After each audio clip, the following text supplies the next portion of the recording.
జాతీయ స్థాయిలో గుర్తింపు తెచ్చుకున్న రిషబ్ శెట్టి గారి సినిమా ఇప్పుడు అందరికీ నచ్చేస్తుందా? ఎలా ఉందంటారు? వివరాల్లోకి వెళ్ళిపోదాం.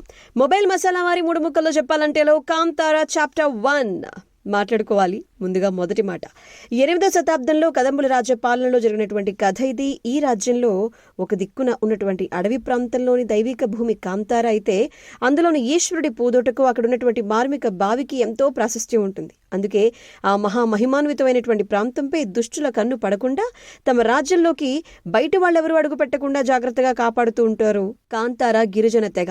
నంబర్ 2, కాంతారా సినిమాలో హీరో అతని తండ్రి ఎక్కడైతే గనక మాయమైపోతాడో సరిగ్గా అక్కడి నుంచే ఈ చాప్టర్ 1 కూడా స్టార్ట్ అవుతుంది. అసలు ఈ కాంతారా ప్రాంతం ఏమిటి, అందులోని ఈశ్వరుని పూదోట ఏమిటి, అక్కడ ఉన్నటువంటి మార్మిక బావి వెనుకున్నటువంటి దైవిక రహస్యాలు ఏమిటి, వీటన్నింటి మూలాల్ని అన్వేషిస్తూ ఈ ప్రీక్వెల్ కథ సాగుతుందని చెప్పాలి. ఈ సినిమా కోసమని చెప్పి రిషబ్ సృష్టించుకున్నటువంటి కొత్త ప్రపంచం ప్రేక్షకుల్ని నిజంగానే ఒక కొత్త లోకంలోకి తీసుకువెళ్లి కూర్చోబెడుతుందన్నమాట.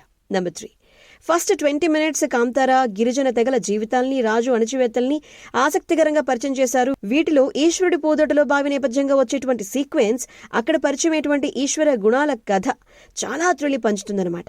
సో ఫైనలీ చెప్పాలంటే రిషబ్ పర్ఫార్మెన్స్, డైరెక్షన్ అండ్ కథలో ఉన్నటువంటి దైవిక అంశాలు, యాక్షన్ ఘట్టాలు అన్నీ కూడాను వావ్ అనిపిస్తాయి.